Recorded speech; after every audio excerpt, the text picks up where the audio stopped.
Bismillahirrahmanirrahim. Assalamualaikum warahmatullahi wabarakatuh. Alhamdulillahirabbil alamin wassalatu wassalamu ala anbiya'i wal mursalin Muhammadin wa ala alihi wa sahbihi ajmain.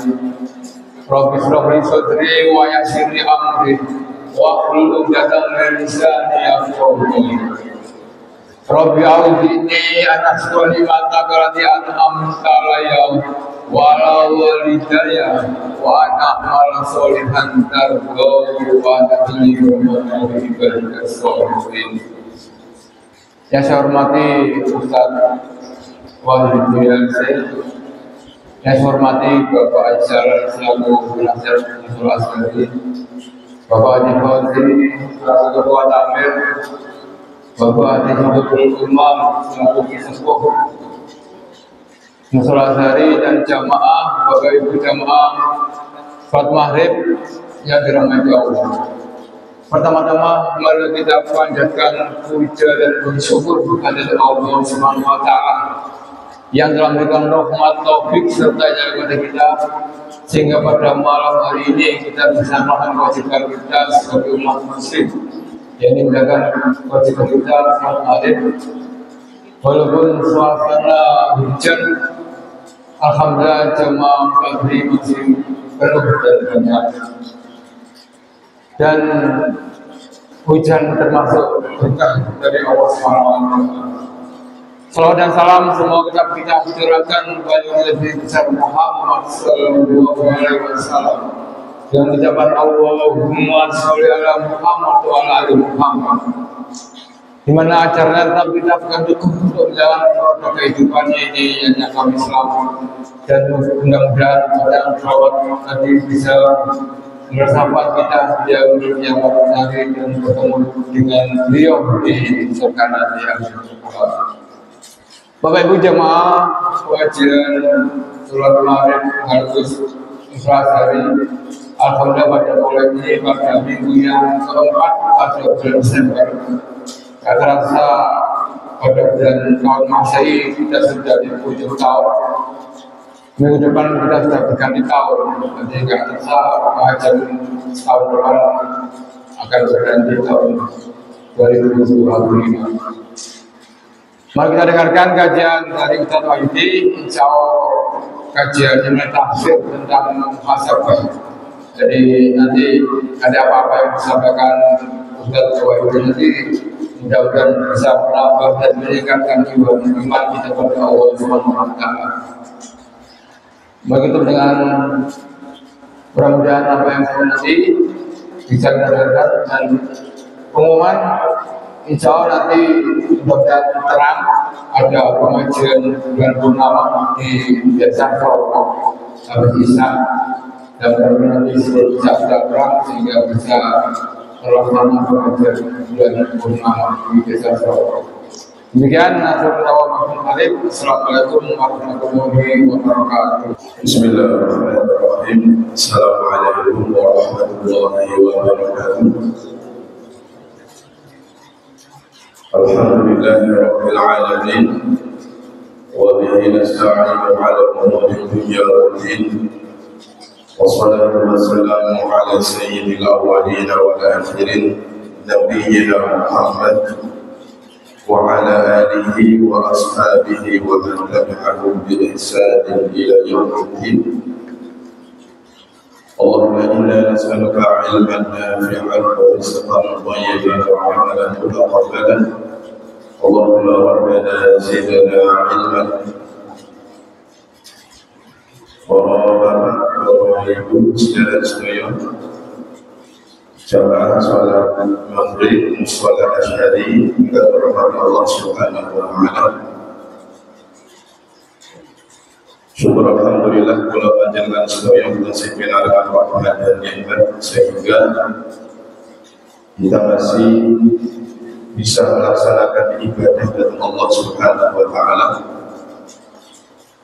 Dan mudah-mudahan kebengkalan kula panjenengan sedaya dalam majelis menika kami ini mencari ilmu dicatat oleh Allah Subhanahu wa taala sebagai amal ingkang saleh Allah. Para hadirin kang dirahmati Allah Subhanahu wa taala, kajian kita di malam hari ini adalah tafsir surah Al-Kahfi ayat 7.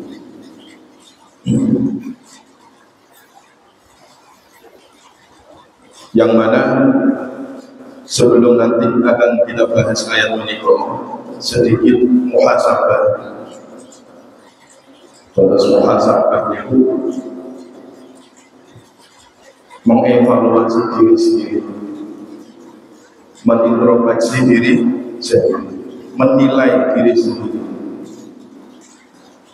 bahwa kita yang saat ini sudah di penghujung tahun 2024, yang sebentar lagi masuk 2025,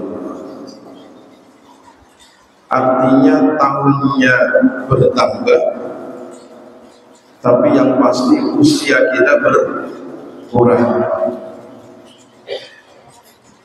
Muhasabah yang seperti ini tidak mesti harus tahunan. Setiap hari-hari kita itu berkurang. Dari sekian banyak hari-hari, mungkin ribuan hari yang diberikan oleh Allah Subhanahu wa taala kepada kita ini, hari-hari kita itu semakin berkurang. Jadi mungkin ada yang 30.000 hari, 20.000 hari, ya. Semakin hari semakin 10 hari, 2 hari, 1 hari, kemudian selesai. Maka muhasabah yang harus kita ingat, amalan kita sehari-hari ini, di sisa-sisa umur kita ini, apakah lebih dekat kepada akhirat ataukah masih dekat dengan dunia? Ini yang harus kita pikirkan. Jangan kemudian hari-hari kita ini habis, malah energi kita, pikiran kita, hati kita itu masih ke dunia. Ya, ini kita harus hati-hati. Berkilik ngapunten, ingkang hadir tahun ini rata-rata umurnya sudah 40 ke atas semua. Ya, 40 ke atas. Menawi ditakdir oleh Allah, umurnya itu sama dengan Nabi 63. Terus panjenengan yang di sini saya umur 55 misalnya, berarti tinggal 8 tahun lagi. Apa 8 tahun itu yang harus kita siapkan untuk kematian? Itu kalau menderek umur Rasulullah 63. Tapi nyatanya ada sebagian kita ini yang lebih dari 63. Oke, berarti sampun diparingi bonus oleh Allah Subhanahu wa taala. Nah, ada ayat Al-Qur'an di dalam surah Al-Kahfi ayat 7. Panjenengan kalau rutin malam Jumat atau hari Jumat membaca Al-Kahfi, ini ayat yang sudah populer. Allah Subhanahu wa ta'ala berfirman, inna ja'alna ma'ala al-ardi zinatan laha linabluwahum ayyuhum ahsanu amalan. Inna ja'alna ma'ala al-ardi, sesungguhnya kami jadikan apa yang ada di atas bumi ini zinatan laha, adalah sebagai penghias atau perhiasan bumi. Terus apapun yang diciptakan oleh Allah di atas bumi ini, baik itu yang sifatnya materi ataupun non materi. Materi itu kados harta benda, termasuk manusia-manusianya, baik yang laki-laki maupun yang perempuan, sing cilik maupun sing gede, termasuk bangunan-bangunan, termasuk di dalamnya makanan dan minuman. Pokoknya apapun yang di atas muka bumi ini, termasuk perkara yang menurut kita tidak enak, ya, itu disebut oleh Allah itu zina, perhiasan. Perhiasan itu sesuatu yang enak dipandang, yang manusia itu hatinya condong terhadap perkara itu namanya zina, perhiasan. Bahkan perkara yang kita tidak suka,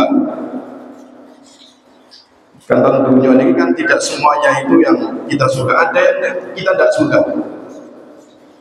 Contoh sampah, ya kan terus Allah dan mereka disebut apa yang ada di muka bumi ini disebut perhiasan, dipandang oleh mata itu kita tuh senang, itu namanya perhiasan. Nah, sampah itu apakah juga perhiasan? Perhiasan. Sampah itu perhiasan kalau ada orang yang bisa mengolah itu menjadi uang. Kan tadi ya. Jadi kalau ada orang yang otaknya main, sampah didaur ulang menjadi bahan kreatif, akhirnya menjadi sesuatu yang bernilai. Itu zina itu. Hayawan-hayawan yang menjijikkan, ya, semuanya ada di muka bumi ini, baik yang materi maupun yang non materi. Non materi itu seperti ujian, kekuasaan, ya, pamer, itu semuanya adalah perhiasan di atas muka bumi. Yang kemudian Allah Subhanahu wa ta'ala bermaksud lina berubah dengan perhiasan itu. Allah Subhanahu wa ta'ala menguji manusia,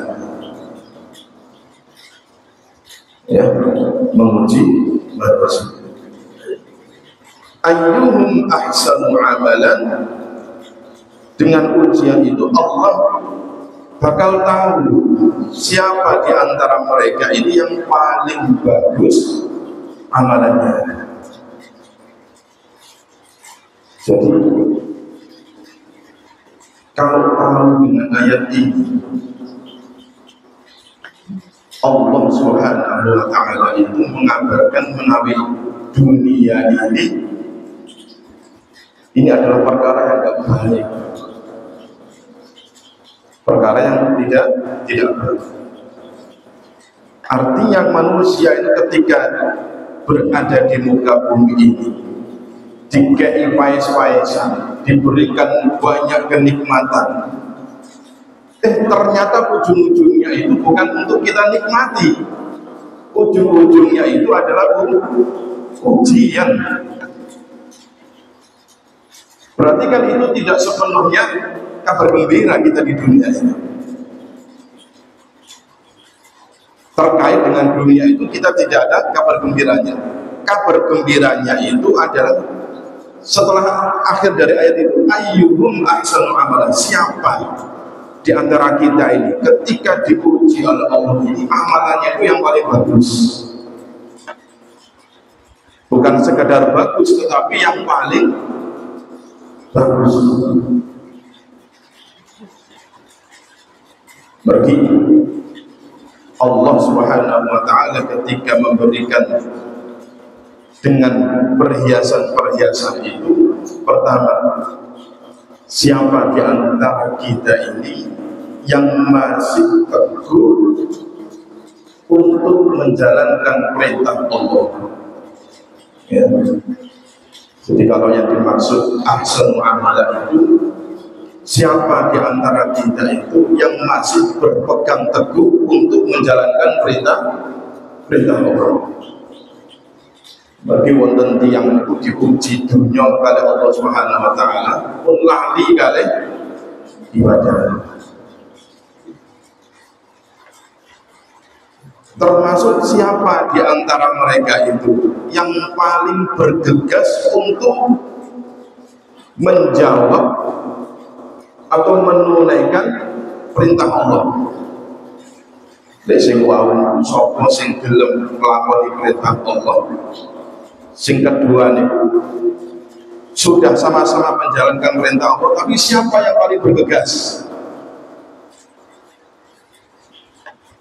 Berarti Allah Subhanahu wa taala itu membedakan bab urusan akhirat dengan urusan dunia itu di dalam persoalan akselerasi percepatan.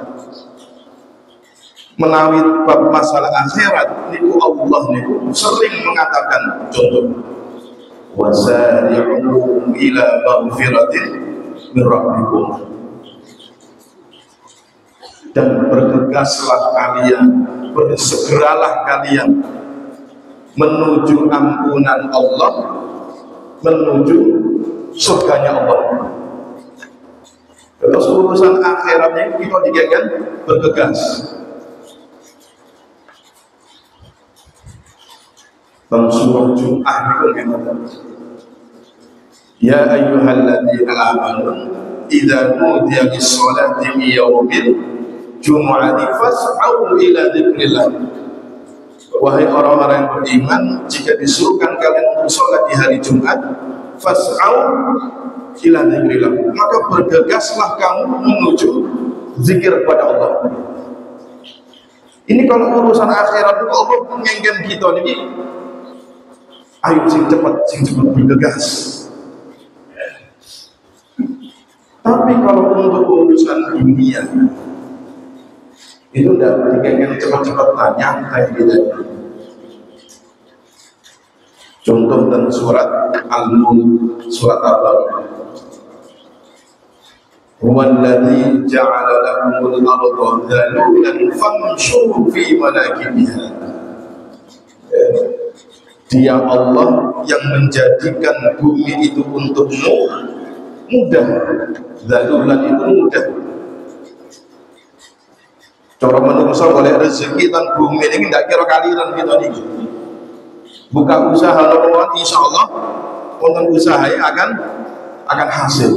Bu titik bu akeh mesti wonten rezeki di sini. Zalulan famshu fi manakibiha. Kalau urusan dunia ini dengan bab rezeki yang dibikin mudah oleh Allah, ya sudah kamu jalan saja. Famshu artinya jalan, tidak usah ngegas. Ya, famshu fi manakibiha, berjalanlah kamu di seluruh penjuru bumi ini. Itu banyak di ayat-ayat yang lain juga mengatakan demikian.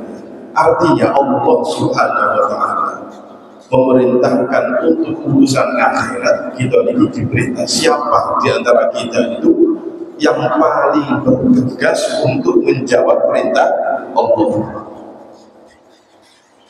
Wahai mancing Anda Hilal-hilal dan beliau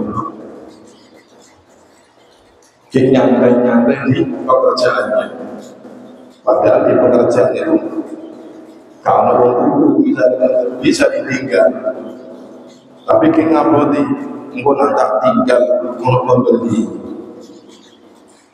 engkau nanti ini itu ujian bagi kita. Termasuk arti dari ayyuhum ahsanu amalan, siapa di antara mereka yang paling bagus amalannya, yaitu siapa di antara mereka yang paling jauh tertipu dengan syahwat dunia. Ya. Sampun mengerjakan perintah Allah, sampun bergegas untuk menjalankan perintah Allah. Siapa yang paling jauh dari dunia? Ini Pak. Nah, sementara pulau panjenengan ini masih banyak cinta terhadap dunia.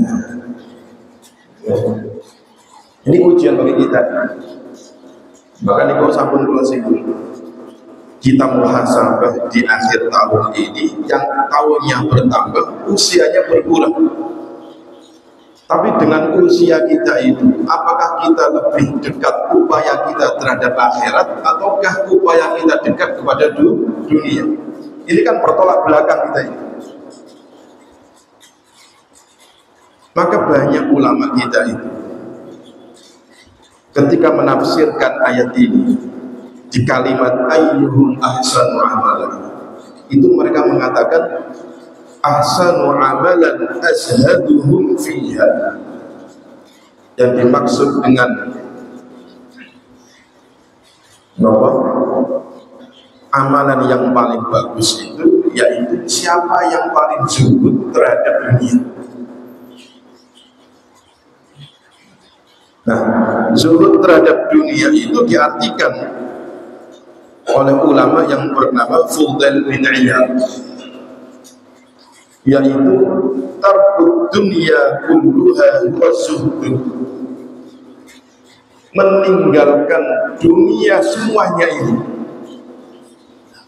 Ya, dunia ini ditinggal semuanya, sementara kita hidup di dunia ini, itu adalah zuhud.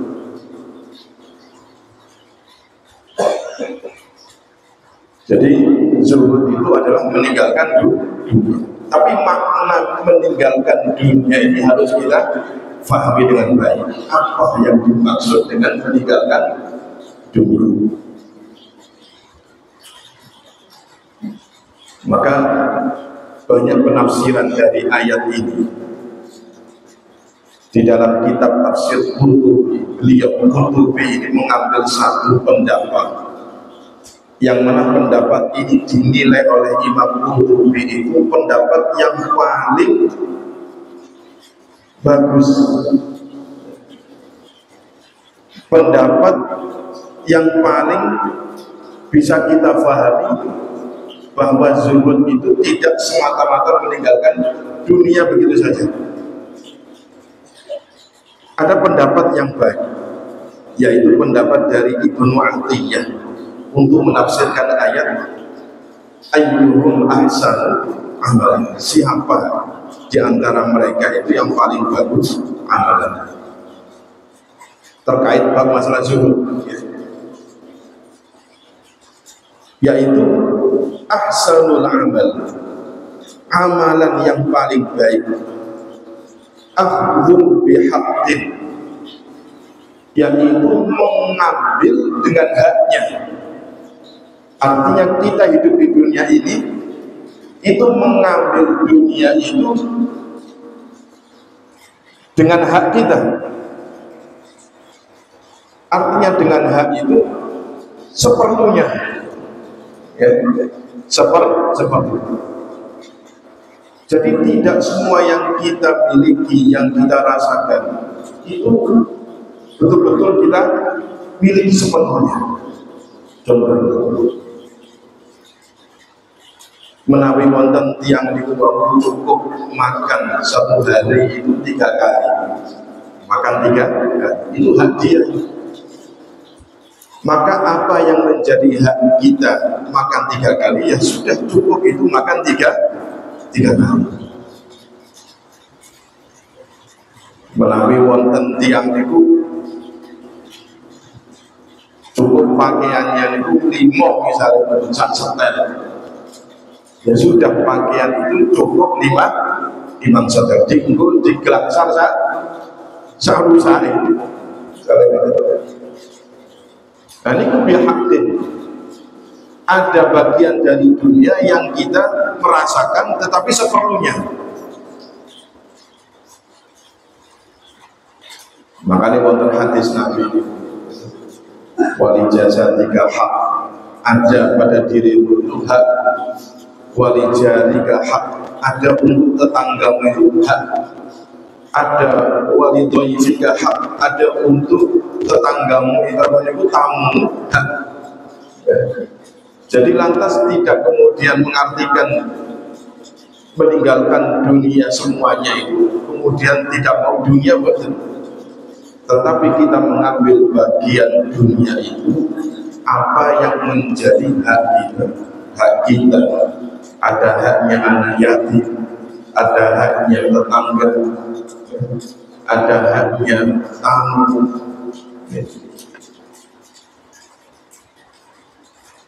Nah kemudian wa infaqun fi haqqin ma'al iman, dan ada hak untuk membelanjakan harta. Jadi kalau kangge piyambake mengambil dunia, ada kita juga dunia itu kita nafkahkan, kita belanjakan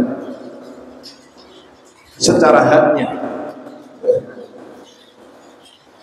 Nah secara hak ini di dalam Islam menawiti yang niku membelanjakan harta itu jangan sampai ketika kita membelanjakan harta itu terhinggap dua penyakit, Pak, yaitu penyakit israf dan penyakit tabdir, ya, mubazir. Terus menawi kita dititipi dunia kali Allah, berapapun rezeki yang dititipi dunia kali Allah Subhanahu wa taala pada kita, ketika kita membelanjakan jangan sampai kita israf. Apa itu israf? Israf itu membelanjakan harta di luar keperluannya. Dia perlu kali barang itu, tapi dia berlebihan. Contoh, bisa untuk mahasiswa atau murid kita, anak-anak kita diparingi tugas di kuliah misalnya atau di sekolah. Bagi saat ini materi banyak yang online. Matur dan Bapak Ibu, saya ini butuh HP. Butuh HP.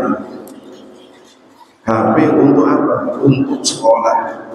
Ya sudah, kalau untuk sekolah, kalau untuk yang lainnya, HP 1 jutaan cukup tabung. 1 jutaan cukup tabung kaki sekolah. Atau orang tua biasanya biar tidak putus komunikasi dengan anaknya di perantauan, kaki video callan cukup tabung 1 juta. Cukup. RAM-nya 4 giga. Nomor video callan, kamera depannya 8 megapiksel atau berapa megapiksel cukup, terang. 1 jutaan, paling mentok larang 2 juta. Ini pun cukup, karena keperluannya adalah untuk itu. Tapi kemudian kita membelanjakan beli HP yang harganya 3 juta, 5 juta dengan banyak fitur mewah di situ.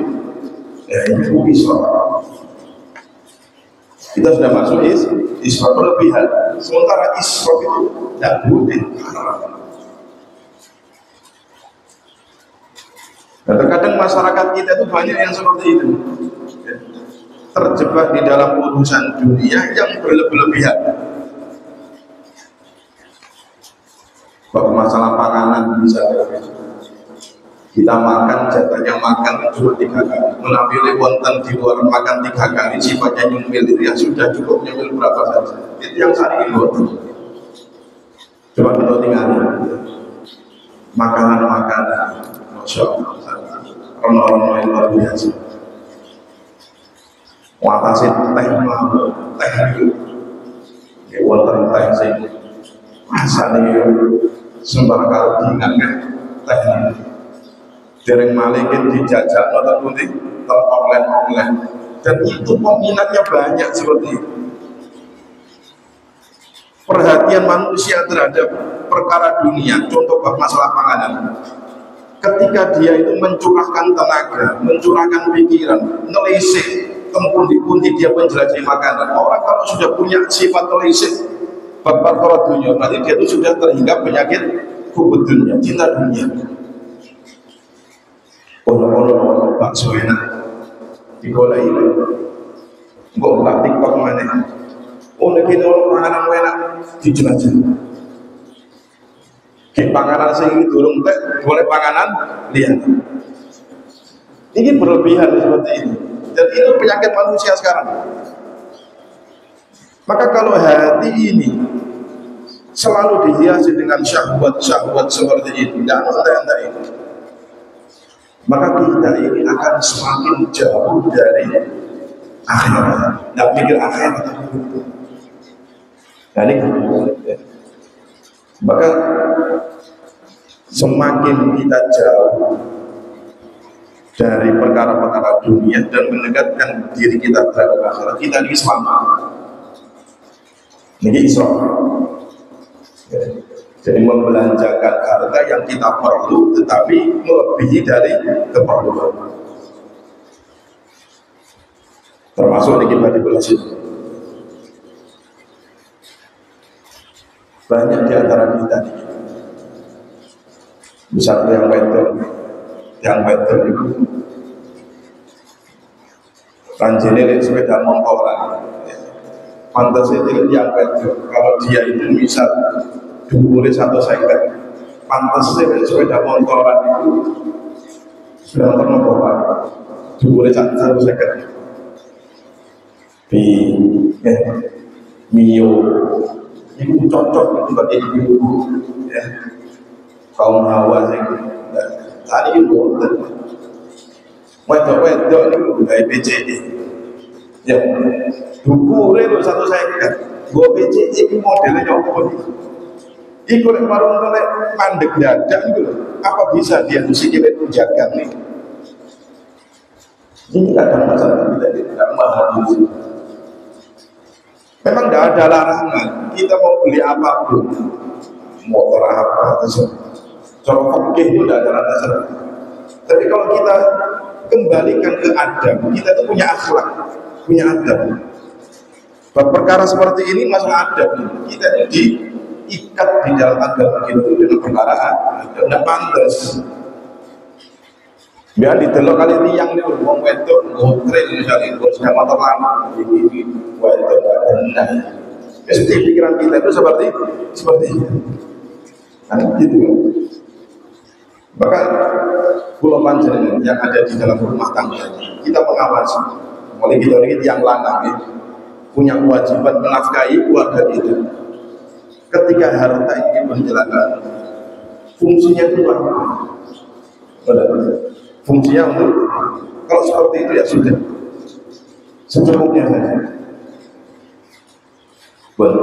Ini bab Isra. Ada yang disebut takdir. Takdir itu apa? Membelanjakan harta yang dia tidak perlu beli tapi beli.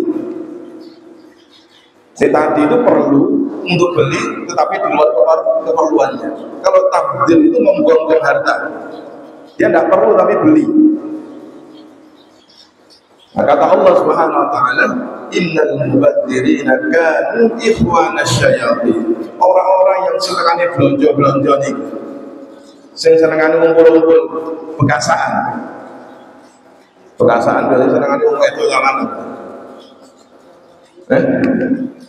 Belonjo mari iki belonjo tas. Durung tinggo niku lho, tuku mana? Mari tuku wedak. Wedake durung entek. Rasane enteke dibuka koncone promosi. Iki ono sing apik-apik banget. Hubungan. Ini mubadzir ini. Membelanjakan harta yang dia tidak perlu, akhirnya numpuk. Dan yang dikatakan oleh Allah itu orang-orang yang seperti ini saudara syaitan. Kita ini diberikan dunia oleh Allah, kekayaan. Nobat Rasulullah. Wala tusufaha'a amwalakum allati ja'alallahu lakum qiyaman. Janganlah kamu berikan harta itu kepada sufaha. Sufaha itu orang yang tidak bisa mengatur, tidak genep pikirannya. Bocah cilik atau wanita-wanita yang dia tidak bisa mengatur keuangan rumah tangga, yang dia harus dikelola oleh suaminya, diatur. Kita yang punya harta itu jangan berikan pada mereka. Wala tu'tu sufaha'a amwalakum allati ja'alallahu lakum qiyaman. Kamu itu dititipi oleh dunia itu, harta itu dijadikan Allah itu sebagai penopang hidup. Nah, kok ternyata harta ini kemudian diberikan pada orang yang tidak bisa mengatur keuangan, itu tidak israf, apa tadi? Mubazir. Tidak boleh seperti itu. Makanya kita ini menawi terus seorang suami ibu yang bijak di dalam mengatur urusan harta.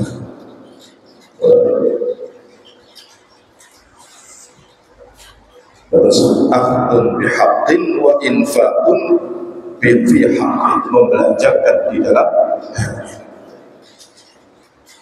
Ini termasuk ahsanul amal terkait bab masalah zuhud. Wa adaul faraid, perkara dunianya pun dia pun tetap menjalankan kewajiban-kewajiban ingkang sampun dibebankan kalian Allah Subhanahu wa taala. Wajtinabul maharim wal iksaru minal mandhubi ilaihi, termasuk menjauhi perkara-perkara yang haram dan juga memperbanyak hal-hal yang sunnah.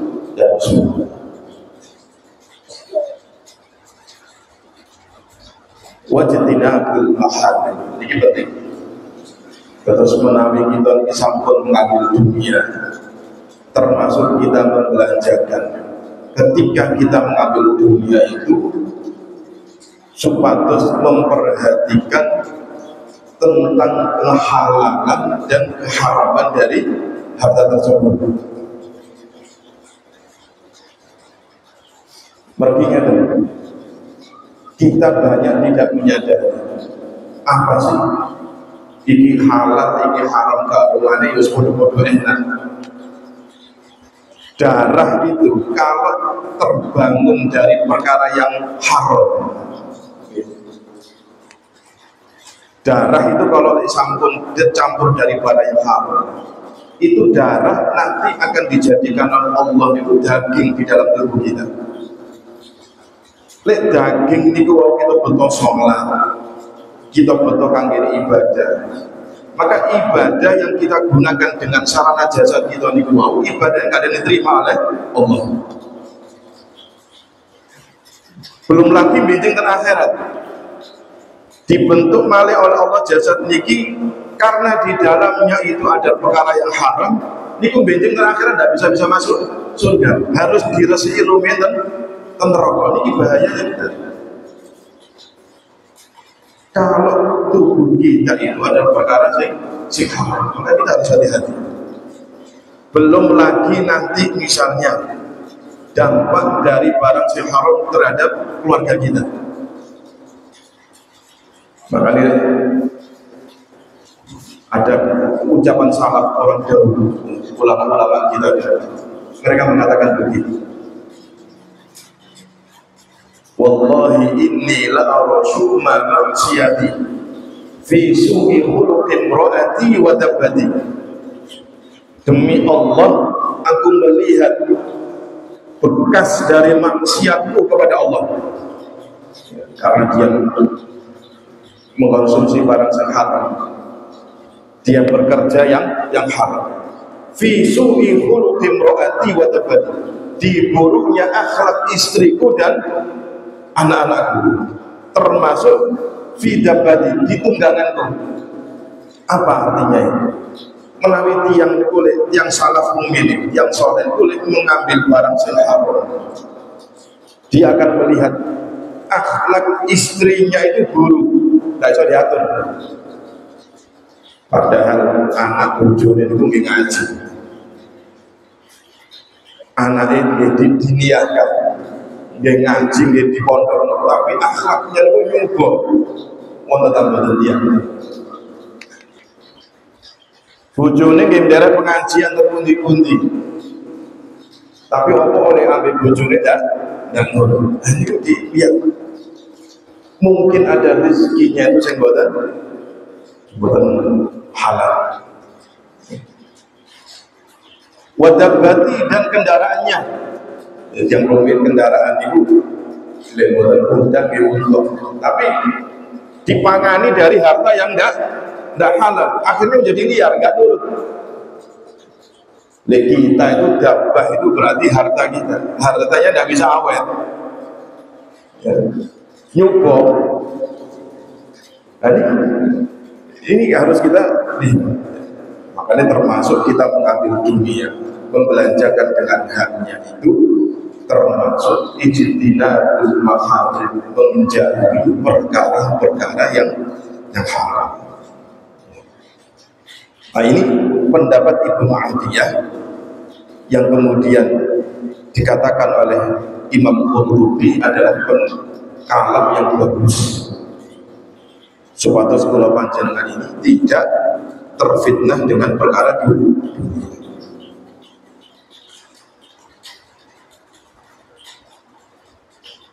Ada banyak hadis Nabi Shallallahu Alaihi Wasallam. Jadi kalau sampun dikatakan bahwa dunia ini menjadi darul bala, tempat ujian. Berarti sampun tidak mengenakan dunia, berarti tidak mengenakan. Kita harus menghindar dari dunia ini, kecuali yang apa menjadi hak kita. Rasulullah Shallallahu Alaihi Wasallam ini mengingatkan datang pulau wajah. Ala inna dunya mal'unah mal'unun ma fiha. Ingatlah, sesungguhnya dunia ini adalah mal'unah, terlaknat. Ya. Dunia ini adalah dilaknat. Dilaknat itu berarti jauh dari rahmat. Kita semerang, kita harus menyadari Nabi Adam alaihissalam beserta istrinya itu dikeluarkan dari surga, dengan manggonkan bumi, itu bukan ikram, bukan tanda kemuliaan bagi Nabi Adam. Nabi Adam itu yang awalnya nikmat di surga, kemudian tinggal di dunia itu karena keduanya dihukum oleh Allah, dihukum. Nah, kemudian dari keduanya itu lahirlah keturunan-keturunan. Maka keturunan yang kula panjenengan termasuk keturunan Nabi Adam itu harus menyadari kita ini hidup di dunia itu adalah panggilan hukuman kita ini, bukan untuk bernikmat-nikmat, bersenang-senang, tidak. Maka dikatakan di dalam hadis ini, inna dunya mal'unah, dunia ini dilaknat, tempat hukuman. Mal'unun ma fiha, semua yang ada di bumi ini dilaknat. Illa zikrullah, kecuali zikir kepada Allah. Jadi yang disisakan oleh Allah itu hanya zikir. Apapun aktivitas yang di dalamnya mengingat Allah itu tidak dilaknat. Ibadah, pengajian, zikir, membaca Al-Quran, ini tidak dilaknat. Berarti ini adalah sesuatu yang baik bagi kita. Wa ma lahu wa ma walahu, dan apa-apa yang mendekatkan kepada Allah, mengambil urusan dunia tapi tujuannya untuk Allah. Punya harta, bisa sepeda motor, sepeda motor ini tangguh masjid, sepeda motor tangguh musola, pengajian, ini bagus, tidak dilaknat kalau seperti ini.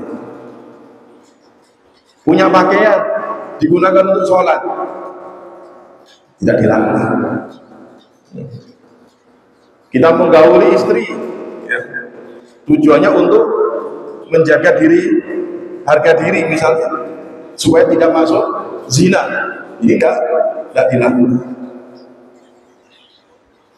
Karena kalau urusan dunia ini tendensinya ini pembuatan karena Allah, semuanya kita ini hampir sama dengan hayawan. Jadi yang membedakan itu adalah niat. Pramila kita terus yang mukmin, ampun antos kita ini sama dengan hayawan. Hayawan itu gimana? Hayawan itu juga kawin. Ya. Hayawan itu juga bekerja. Ya. Nopo hayawan saya bekerja. Kerbau itu juga bekerja. Tapi yang membedakan kita orang mukmin dengan hayawan-hayawan itu adalah niat. Menawi kita niki maaf niate kanggene kuat benci kuat kanggene ibadah, berarti makan kita niku zikrullah. Ya. Seperti itu. Kurang menit. Jadi apa yang kita lakukan di kehidupan dunia ini supados menjadi nilai ibadah itu niatkan karena Allah. Supados kegiatan kita itu tidak termasuk yang dilarang. Jadi kata Rasulullah ini ala inna dunya mal'unah mal'unun ma fi illa dzikrullah wa ma wala. Wa alim termasuk yang tidak dilaknat oleh Allah itu adalah alim, para ulama, orang-orang yang mengetahui bab masalah agama dengan benar, mereka yang mengajarkan bab masalah haram dan halal, para alim, al-muta'allim atau orang yang belajar agama. Kula panjenengan sedaya ini muta'allim yang sedang belajar bab masalah agama, belajar agama biar tidak terkena fitnah dunia. Nah, berarti kita ini tidak termasuk tidak termasuk yang dilaknat, karena kita punya upaya supaya menjaga diri kita ini selamat. Nah, berarti selain dari 4 niki, selain lepas dari 4 niki, dia tidak zikir pada Allah, niatin dunia tapi bukan kanggene Allah. Dia bukan seorang yang alim, tidak tahu tentang masalah agama, dia pun tidak pernah belajar tentang agama, berarti dia sedang dilaknat oleh Allah perkara dunia. Maka kita harus hati-hati. Kita ini diparingi usia Allah, sisa yang kita tidak tahu sampai kapan. Mau pikiran kita, hati kita, waktu kita, tenaga kita curahkan lebih banyak mikir akhirat daripada memikirkan dunia. Kita ambil bagian dunia sekedarnya, ya. Sisanya adalah ya sudah kita tinggalkan. Ya. Itu adalah yang dimaksud dengan ahsanul amal. Siapa di antara kita ini yang terbaik amalannya ketika Allah Subhanahu wa taala menguji perkara dunia. Mungkin Allah Subhanahu wa taala